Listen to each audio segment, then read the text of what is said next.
mga Megs, magbigay lang ako ng konting kalaman na about sa sasakyan.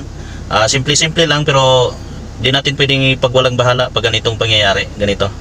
Pag open mo ng susian, makita mo na tong sign ng ganito.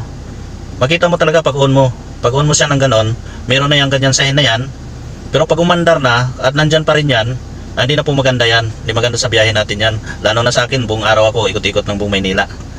Ganito mga Megs, para matanggal yan, yung sign na yan, ganito lang gagawin natin para kung sakaling ipunta natin sa mga pagawaan yan, gagastos pa yung boss natin, yung amo natin, o yung kung kayo naman ang owner ng sasakyan. Ganito lang kasimple mga Megs, napakasimple lang.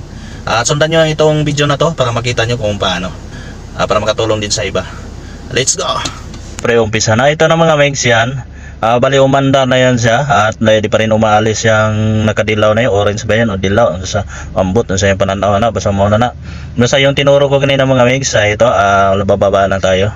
Buksan natin yung hood, tingnan natin yung battery kasi gagastos tayo mga Megs pag pupunta tayo sa shop at ipapagawa natin. Ganito lang naman pala kasimple yan. Minsan kasi yung screen dyan mga Megs mawala yung odometer, ganito lang din ang gagawin. Ayan. Pag wala ng mga display dyan, minsan walang odometer, halimbawa tumatakbo ka, wala ng odometer, alam mo na rin saka yung ganyan. Yan. Legit naman tong technique natin mga Megs. Ang hindi lang talaga legit, yung panliligaw mo sa gusto mo nga, hindi ka naman din gusto. Hugot ng amaw. Siyempre, di na natin padugayin yan. Ito na mga Megs, ayan, pandarin natin. Tanggalin natin yung susi, pandarin na noon. Ito na mga Megs, ayan, punta na tayo doon. Bale, gagawin natin dyan sa battery ng ituro ni Duplokoy. Ayan, nagituro ni Dudong Anana Binbla. Siyempre, simpleng pliers lang gagamitin natin mga Megs. Di naman masyadong mahirap tanggalin. Giit sa utro ako no doy. Utro ako no. Uto. Di puga. Siyempre ito na mga Megs. Ikotin na natin yung tornilyo dyan.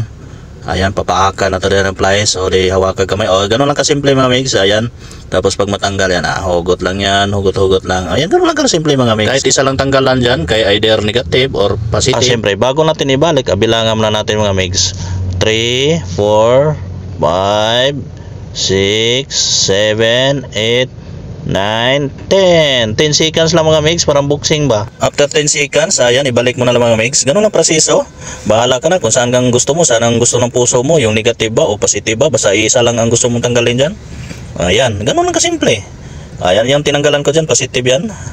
Ayan, balik lang. Ikot-ikot lang yan. Same process lang mga Megs. Higpitan po na nato kay basta hindi bulhot. Hinunin mo magpigtas na tanggal. Hinunin mo mga ugat sa imong mata. Ito na mga Megs. Ayan, higpit na siya. Diretso na tayo. Susian na natin. Ayan, susian natin. Titingnan natin kung natanggal ba talaga.